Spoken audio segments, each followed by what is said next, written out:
नमस्कार। कार्यक्रम जीवन शैली में आप सभी दर्शकों का बहुत बहुत स्वागत, अभिनंदन। मैं हूं आपके साथ विश्वबंधु पांडे।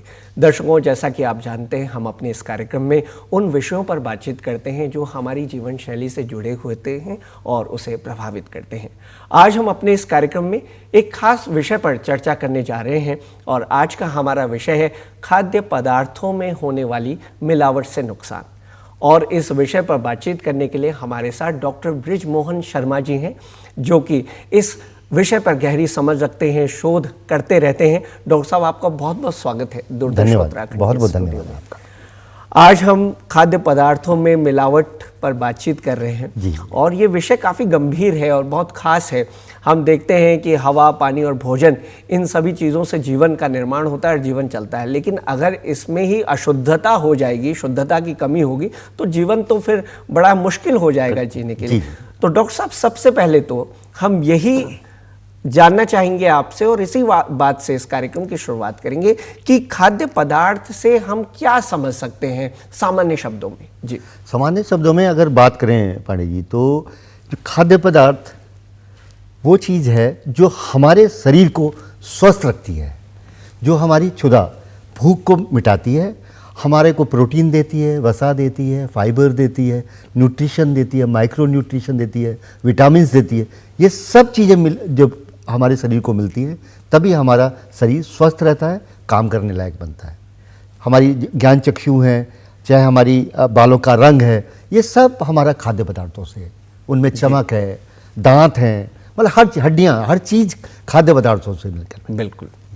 लेकिन जब हम इस अवसर पर आते हैं या इन बातों की ओर गौर फरमाते हैं कि खाद्य पदार्थ तो हैं, लेकिन अगर इनमें मिलावट हो जाए तो बड़ा मुश्किल हो जाएगा। तो मिलावट से क्या अभिप्राय है? मिलावट से देखिए, मिलावट दो तरह की होती है जी। जैसे बर्फ़ी बनाते समय उसमें चीनी मिलाते हैं, लेकिन वो मिलावट नहीं है।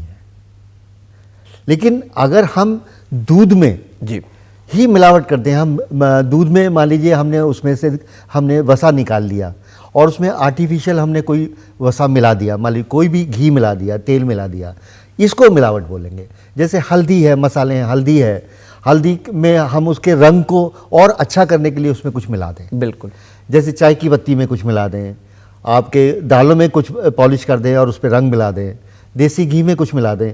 जो आर्टिफिशियली तरीके से मिलाया गया पदार्थ जी, जिसका शरीर पर दुष्प्रभाव पड़ता है, जी, उसको हम मिलावट के रूप में मान सकते हैं। बहुत सुंदर आपने कहा कि आर्टिफिशियली अगर हम मिलाते हैं या किसी चीज़ को बढ़ाने के लिए अगर वो नेचुरल तरीके से है या कुछ अच्छे पदार्थ हैं, शुद्ध पदार्थ हैं, तो उसे मिलावट नहीं कहेंगे। लेकिन अगर इम्प्योरिटी, प्योर चीज़ को इम्प्योर कर दिया जाए और किसी अन्य का इस्तेमाल किया जाए तो वो मिलावट है। डॉक्टर साहब, खाद्य पदार्थों में मिलावट किस तरह से होती है? क्योंकि ये सामान्य सा प्रश्न है, लेकिन कई सारे लोग हैं, हम ही बहुत सारे ऐसे प्रोडक्ट्स यूज़ करते हैं, खाद्य पदार्थों का प्रयोग करते हैं, लेकिन हमें मिलावट के बारे में कोई खास तरह की जानकारी नहीं होती है। तो कैसे समझें कि किस तरह से मिलावट होती है खाद्य पदार्थों में?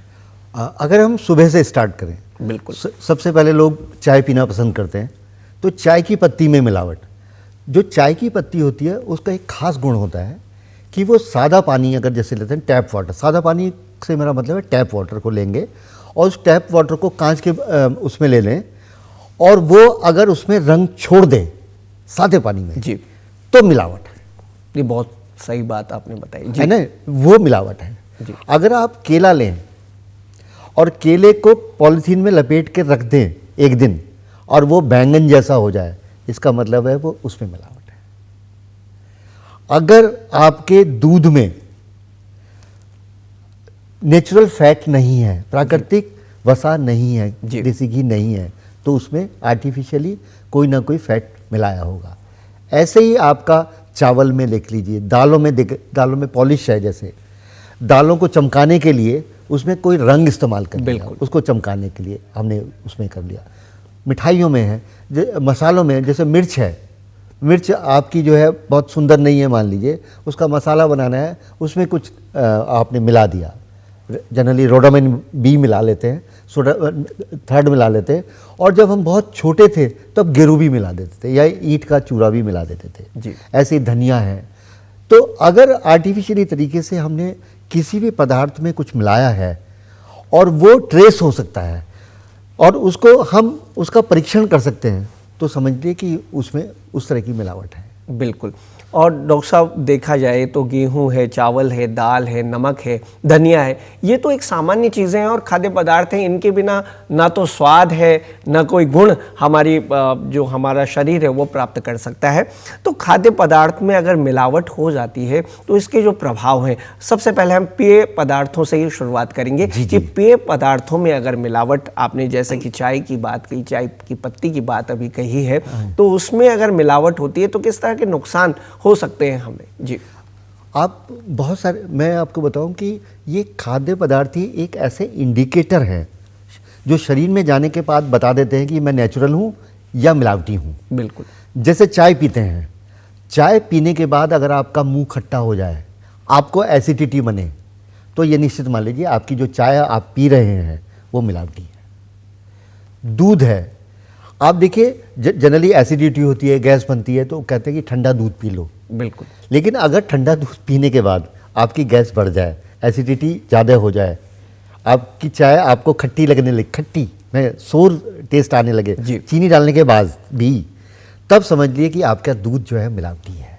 बिल्कुल। कॉफ़ी है जैसे, है ना, कॉफ़ी जो है जनरली हम इसलिए पीते हैं कि मान लीजिए अगर जो आपका समय जो ऐसे है, ठंडा है, ठंड से बचने के लिए पी लिया, और थोड़ा सा ब्लड प्रेशर को अप करने के लिए हम पी लेते हैं, या हम लो महसूस कर रहे हैं, डाउन महसूस कर रहे हैं, तो हम कॉफ़ी पी लेते हैं। लेकिन अगर उससे भी आपकी एसिडिटी वगैरह बनती है तो समझिए कि आपके उसमें मिलावट है।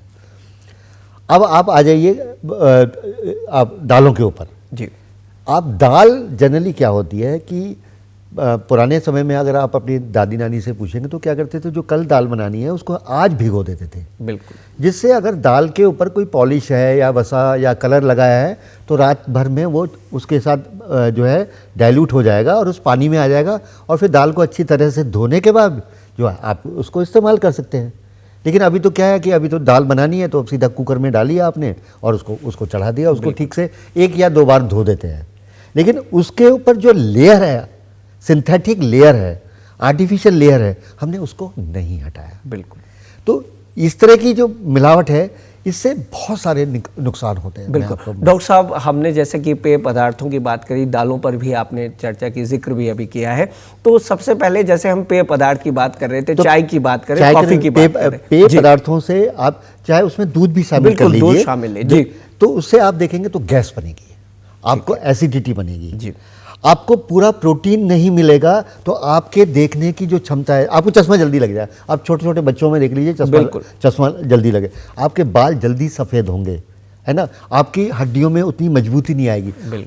हड्डियों में जो मजबूती होती है वो बोन मैरो में होता है, यानी कि हड्डियों के बीच में एक लिक्विड होता है, उसकी स्ट्रेंथ पर डिपेंड करता है। तो ये जो दूध है, अगर उसमें प्रोटीन नहीं है, दूध में क्या है, दूध में कैल्शियम भी है। अगर आपका दूध मिलावटी है तो आपको कैल्शियम भी नहीं मिलेगा, तो बच्चों में पोषकता नहीं आएगी।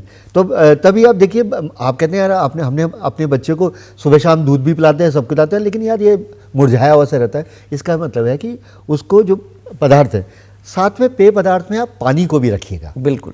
पानी में आप जनरली क्या होता है, पानी में मान लीजिए उन्होंने पानी शुद्ध करके आपके घर में टैप वाटर में भेजा, तो आपके घर में क्लोरीन आपके पानी में आ गई जी। क्लोरीन मिलाना कायदे में मिलावट है पानी के अंदर। तो कम से कम जो है ये ध्यान रखिए कि जो पानी आप इस्तेमाल कर रहे हैं उसके साथ भी आप प्रिकॉशन रख लीजिए, वरना आप देखिए ये कहते हैं कि खुश्की हुई है ना, या एसिडिटी हो या कुछ हो, पानी पी लीजिए, लेकिन हकीकत ये है पतला पानी से वो और एग्रावेट हो गई और बढ़ गई। तो इससे जो जितने भी हमारे पेय पदार्थ हैं उनसे रिलेटेड जितने भी हमारे शरीर पे चीज़ें हैं, चाहे बाल है, चाहे आँख है, चाहे कान है, चाहे स्किन है, और जो ये पेय पदार्थ हैं जो हमारी स्किन है उसकी ग्लोनेस को भी, उसकी चमक को भी ख़त्म करते हैं। चमक जो आती है वो वसा से आती है, बिल्कुल, है ना। तो ये सब चीज़ें उसे आप क्या है, तो अगर उसको कंक्लूड करें तो गैस बनेगा, आपको भूख कम लगेगी, आपके बाल जल्दी सफ़ेद होंगे, आपकी त्वचा पर चमक कम आएगी, है ना, आपको मुहासे भी हो सकते हैं, है ना, एसिडिटी और ये सब चीज़, अल्सर भी अगर आगे बढ़ जाएं रेगुलर इस्तेमाल करने से तो अल्सर भी आपको हो सकता है।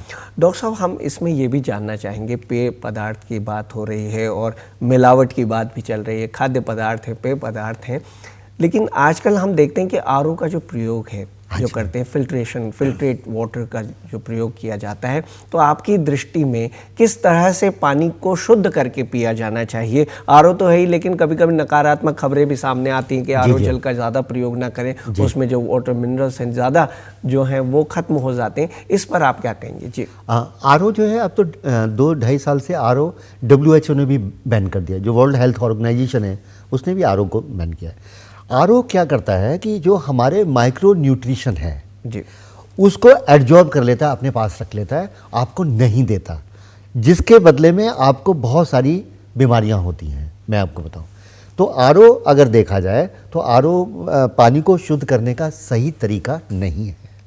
दूसरा है कि पानी की गुणवत्ता देखना उससे पहले ज़रूरी है कि आपके इलाके का पानी कैसा है। मान लीजिए देहरादून की बात करें तो यहाँ पानी में कुछ इलाकों में कैल्शियम ज़्यादा है, कैल्शियम के मैग्नीशियम के बाइकार्बोनेट ज़्यादा है, उनसे आपके हड्डी में प्रॉब्लम हो जाती है, दांतों में प्रॉब्लम नहीं है। अगर आप टाइम से खाना नहीं खाते तो आपको जो है पथरी बन सकती है, एसिडिटी हो सकती है। तो इसको शुद्ध करने के 2-3 तरीके हैं, बहुत बिल्कुल। आसान। ये भी डॉक्टर साहब हम जानना चाहेंगे कि इस कार्यक्रम में आप ज़रूर इसे बताएं, क्योंकि हम देखते हैं और देहरादून का खास तौर से पानी ऐसा कि चूना कहते हैं लोग की ज़्यादा होता है। जी। सबसे हमारे जो पानी में अगर एक अवगुण है तो एक गुण भी है जी। अगर उस पानी को आप 12 घंटे रख दीजिए, मान लीजिए जो पानी आपको सुबह पीना है, कल दिन भर इस्तेमाल करना है, उसको शाम को रख दीजिए, तो आप देखेंगे सुबह एक पतली सी वाइट लेयर आपके पानी के ऊपर आ जाती है। वो जो एक्सिस कैल्शियम है उस पानी में वो अपने आप आपको ऊपर आ गया। उसको किसी पतली चुन्नी से, जिसको अच्छी तरह से गर्म पानी से धोया, उससे छान के उस पानी को निकाल लें तो उसमें कैल्शियम बाइकार्बोनेट कम हो जाते हैं जी। दूसरा तरीका है कैंडल फिल्टर। ये फुल प्रूफ है, जो पुराने ज़माने के कैंडल फिल्टर लेते हैं आप, उससे भी पानी को अगर साफ़ करते हैं तो उससे भी आपका जो है पानी शुद्ध हो जाए। तीसरा, अगर उसमें बैक्टीरिया है तो उसमें तुलसी के बीज डाल दीजिए जी। तुलसी होती है, तुलसी के जो बीज हुए वो बीज आपने थोड़े से बीज अपने पानी में डाल दिए तो उससे बैक्टीरियल इन्फेक्शन भी नहीं होता। बिल्कुल। इस मिलावट से किस तरह से बचा जा सकता है? जैसे कि आपने अभी चाय की बात की, कॉफ़ी की बात की। जी, इसके लिए हम अभी देखिए, जैसे बहुत सारी चीज़ें हैं, नेट में सब कुछ अवेलेबल है, बिल्कुल, किताबों में, लाइब्रेरीज में सब कुछ अवेलेबल है।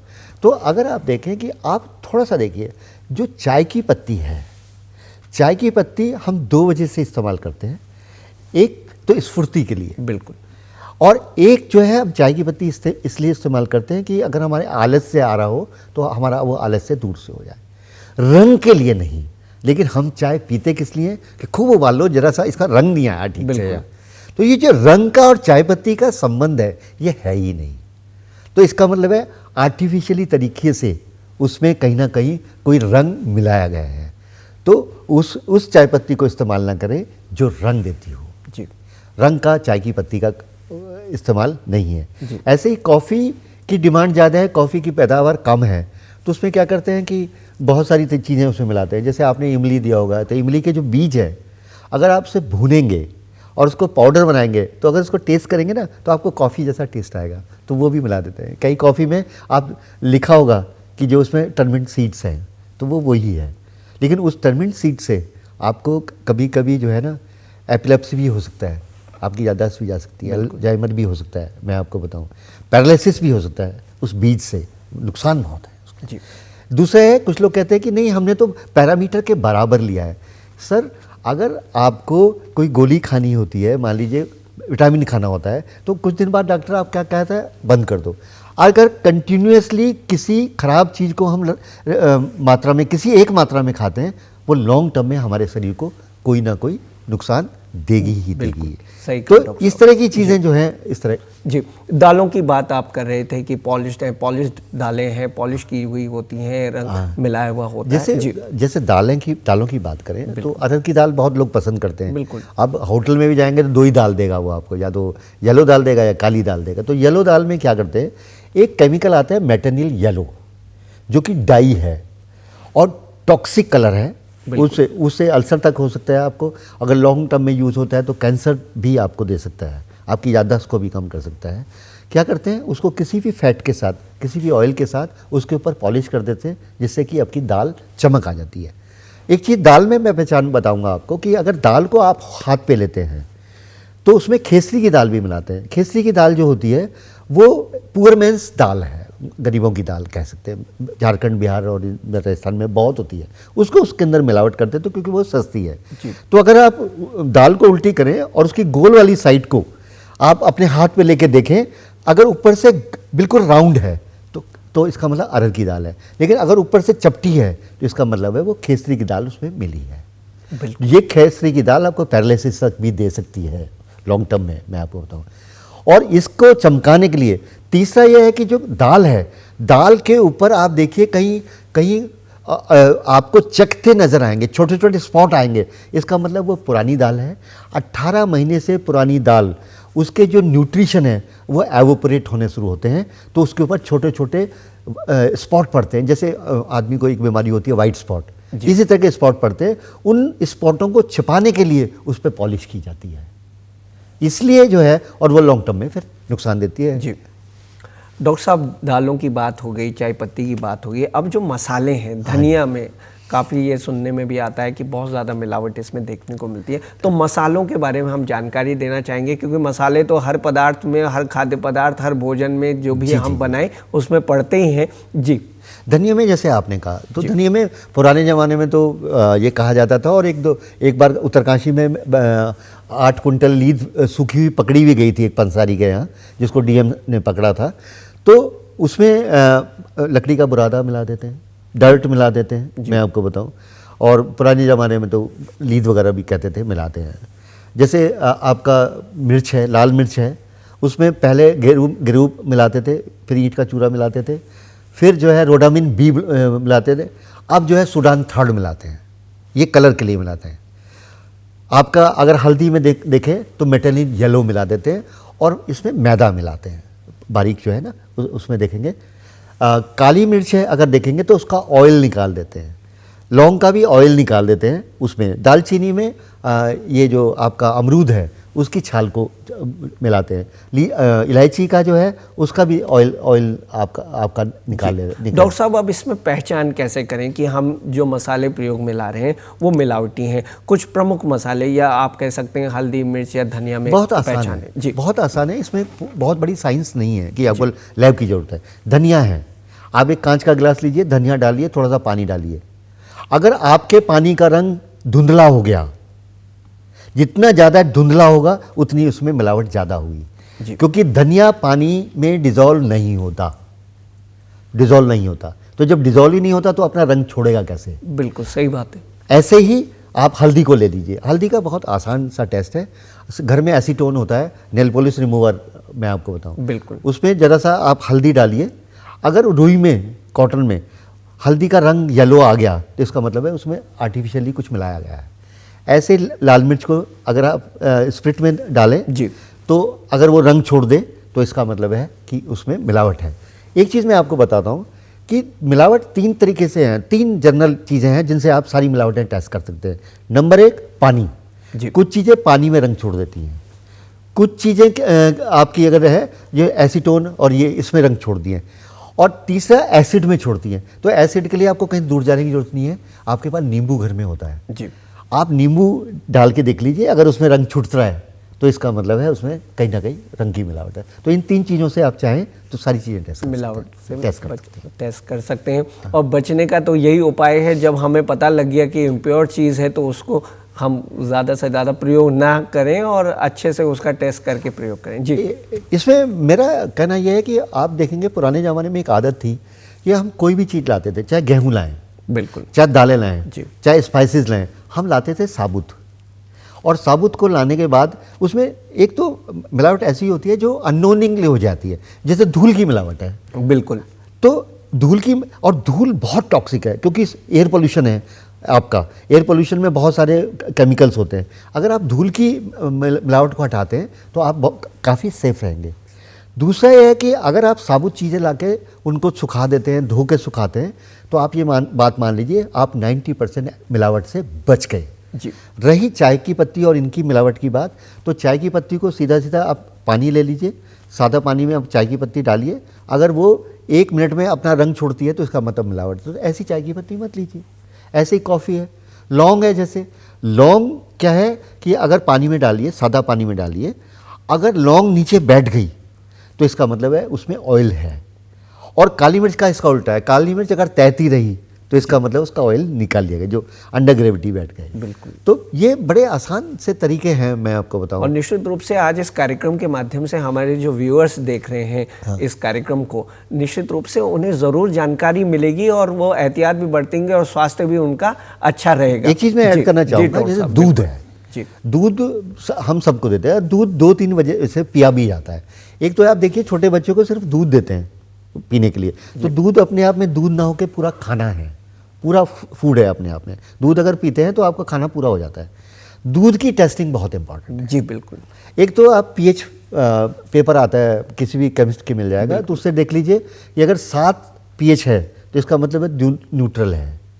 दूसरा एक और आसान तरीका है, मैं आपको बताऊं, थोड़ा सा दूध ले लीजिए जी, उसमें हल्की सी जो है इसका चने की दाल का पाउडर डालिए। मैं बेसन नहीं बोल रहा हूँ क्योंकि बेसन में मिलावट संभव है। जी बिल्कुल। तो चने के आटे को क्रश करके उसमें डाल दीजिए और जरा सी 4 दाने चीनी डाल दीजिए।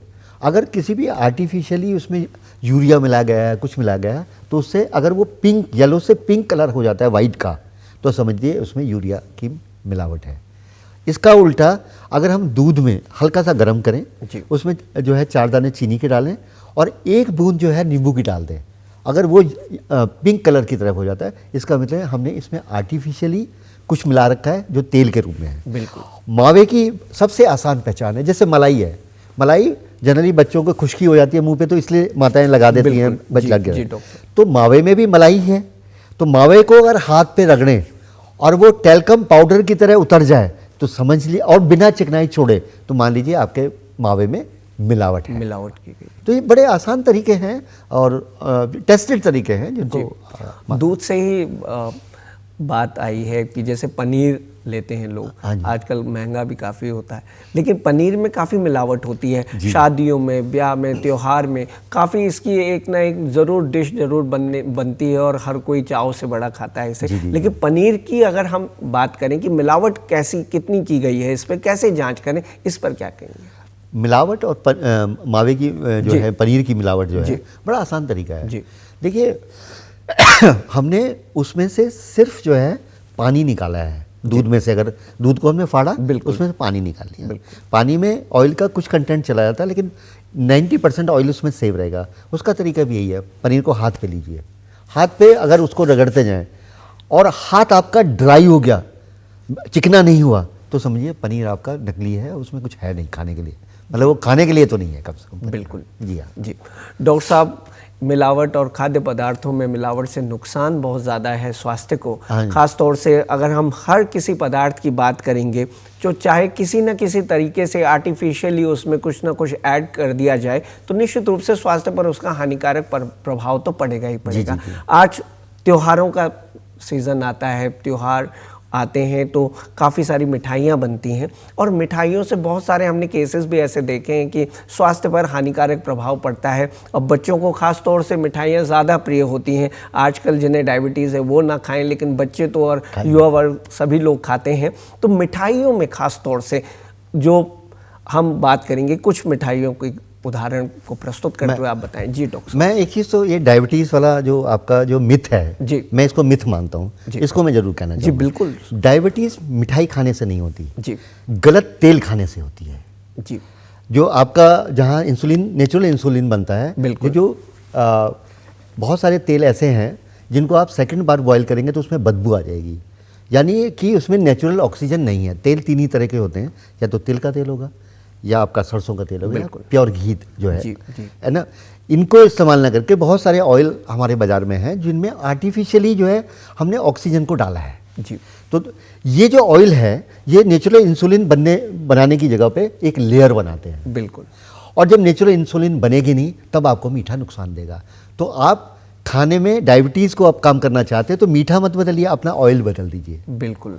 एक तो ये है, मैं आपको बताऊं। दूसरा ये है कि जो ड्राई फ्रूट हैं आपके, उनको जरूर देखना चाहिए। जैसे अभी हम क्या करते हैं, यार मिठाइयाँ अच्छी नहीं है इसलिए हम अपने रिश्तेदारों को मिठाइयाँ नहीं देते, ड्राई फ्रूट देते हैं। बिल्कुल। तो ड्राई फ्रूट में क्या है सर, अब आप देखिए, आप अखरोट की गिरियाँ लेंगे, आपने कहा अखरोट तोड़ना नहीं पड़ेगा, गिरी ले लीजिए। तो गिरी को लेने के बाद सबसे पहले तो आप हाथ पे ऐसे रगड़ के देखिए तो ऑयल छोड़ता है। दूसरा, उसको एक जरा बात ध्यान से देखिए, क्या उसमें ऑयल जो है ऊपर सतह पे तो नहीं आ गया है जी।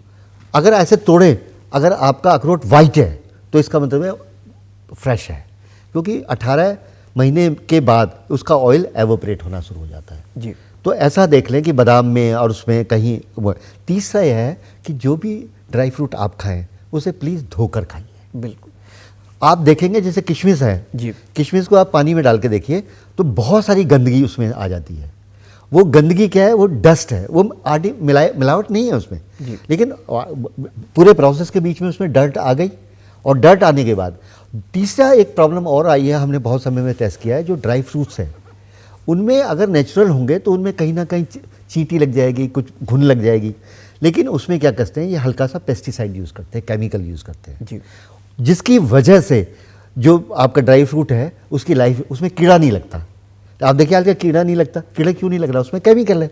तो इसलिए मेरा आपसे कहना है, छुआरा आपने अपने बच्चे को दिया इसलिए दिया कि यार दूध के स्वाद छुआरा देंगे तो हमारे बच्चे का पोषण अच्छा होगा और अच्छा खाना मिलेगा, पर प्लीज़ आप उस छुआरे को थोड़ी देर पानी में भिगोइए, अच्छी तरह से धो लीजिए, तब उसको देंगे, तब उसके पोषक तत्व तो मिलेंगे लेकिन नुकसानदायक तत्व उससे दूर रहेंगे। डॉक्टर साहब, इसमें जो प्रिजर्वेटिव अभी आपने बताया कि जिस तरह से कीड़ा नहीं लगता है और चाहे ड्राई फ्रूट्स हों या कोई भी सामान्य खाद्य पदार्थ हों, उन्हें बचाने के लिए प्रिजर्वेटिव्स का यूज़ किया जाता है आर्टिफिशियली, तो इसका प्रयोग करना कितना हितकर है, कितना हानिकारक है? नहीं, ये हितकर ही नहीं है जी। अगर आप देखें हितकर ही नहीं है। बिल्कुल। मैं पुराने ज़माने में क्या होता था कि गेहूं को घुन से बचाने के लिए उसमें क्या करते थे, आपका नीम के पत्ते डाल देते थे जिससे उसमें पेस्टिसाइड और उस तरह की चीज़ ना लगे। तो हमारे पास नेचुरल पेस्टिसाइड हैं, ऑलरेडी हैं जिनको हम यूज़ कर सकते हैं, लेकिन ये जो सिंथेटिक पेस्टिसाइड्स हैं ये कभी भी शरीर के लिए, कोई भी सिंथेटिक केमिकल हमारे शरीर के लिए लाभदायक नहीं है जब तक कि वो मेडिसिन के तौर पे ना लिए जाए, क्योंकि मेडिसिन भी दवाइयाँ भी केमिकल है, लेकिन हम उसकी मात्रा अलग है, उसको डिफाइन अलग तरीके से करते हैं। तो ये पेस्टिसाइड और ये प्रिजर्वेटिव जो हमारे खाद्य पदार्थों के लिए बनाए जाते हैं ये नहीं। तभी आप देखिए एक और कारण है, हमारे शरीर में दर्द होते हैं जी। तो हर कुछ एसिडिक है। पुराने ज़माने में क्या होता था कि हम जो है एल्कलाइन मट्ठा, अब मट्ठा क्या, दही को चलाया मट्ठा, अगर मक्खन नहीं निकालेंगे तो एल्कलाइन नहीं होगा। हम पूड़े बनाते थे, है ना, जलेबी बनाते थे, उसमें नेचुरल फर्मेंटेशन करते थे। अब क्या है, आर्टिफिशियली फर्मेंटेशन करते हैं, तो एल्कलाइन फूड नहीं है तो हमारे बॉडी में जो है दर्द होता है, क्योंकि अगर बॉडी एसिडिक हो गई तो पेन। तो हमारी बॉडी खुद बताती है कि भाई ये प्रॉब्लम कर रहा है, तो ये खाने की चीज़ें गलत है जी। पैक्ड फूड के बारे में आप क्या कहना चाहेंगे? जो फूड जो है वो पैकेट में आता है, बहुत सारे, जैसे कि आजकल तो ऑनलाइन प्लेटफॉर्म में हर कोई ऑर्डर करा देता है और काफ़ी समय लग भी जाता है इन चीज़ों को आने में। जैसे कि अभी ड्राई फ्रूट्स की बात है, दूर से आ रहा है, कहाँ का बादाम हम खा रहे हैं, तो इसके बारे में आप क्या कहेंगे, पैक्ड फूड का जो कॉन्सेप्ट है? जी। पैक्ड फूड 3 तरह के हैं जी। एक तो है प्रोसेस फूड है जी। प्रोसेस फूड में तो प्रिजर्वेटिव डालेगा ही डालेगा, और प्रिजर्वेटिव डालेगा तो वो नुकसान देगा ही देगा। दूसरा है जो प्रिजर्वेटिव डालने के बाद अगर उसको पैक कर दिया और उसमें नाइट्रोजन पैकिंग नहीं है तो वो कहीं ना कहीं कार्बन डाइऑक्साइड, कार्बन मोनोऑक्साइड और जो बाद में आपके शरीर को मिलेगी वो नुकसान देगा। दूसरा क्या है कि अगर मान लीजिए बादाम है, ड्राई फ्रूट है, वो साबुत है, छिलके के साथ है, तो नुकसान नहीं देगा जी। लेकिन अगर वो खुला है तो कहीं ना कहीं उसमें प्रिजर्वेटिव डाला है। जबकि अगर इनको बचाना है तो नमक अपने आप में बहुत अच्छा प्रिजर्वेटिव है ना, मीठा इसमें अपने आप में बहुत अच्छा प्रिजर्वेटिव है जिसमें हम प्रिजर्व कर सकते हैं। जी, आप सुझाव जो 1-2 टिप्स देना चाहें? जी। मेरा अगर आप ये देखेंगे पुराने ज़माने से लेके अब तक 15-20 साल में जो बीमारियों का ग्राफ बढ़ा है उसका सिर्फ एक ही कारण है, आप अपने बच्चे को ब्रांडेड किताबें देते हैं, ब्रांडेड कपड़े पहनाते हैं, ब्रांडेड स्कूल में ले जाते हैं, सब कुछ ब्रांडेड देते हैं, खाना भी ब्रांड के नाम पे देते हैं, लेकिन खाने को टेस्ट नहीं कर पाते। दुकानदार आपसे पैसा लेने के बाद ये देखता है कि 500 रुपये का नोट हल्की है, क्या आपके पास कोई तरीका नहीं है? बिल्कुल, इसकी टेस्टिंग करें और ये बहुत ज़्यादा ज़रूरी है। डॉक्टर साहब, आप कार्यक्रम में शामिल हुए, आपने अपना कीमती समय हमें दिया, इसके लिए बहुत बहुत धन्यवाद। धन्यवाद। तो दर्शकों, आपसे फिर होगी मुलाकात किसी अन्य विषय के साथ, तब तक के लिए हम आपसे लेते हैं विदा। नमस्कार।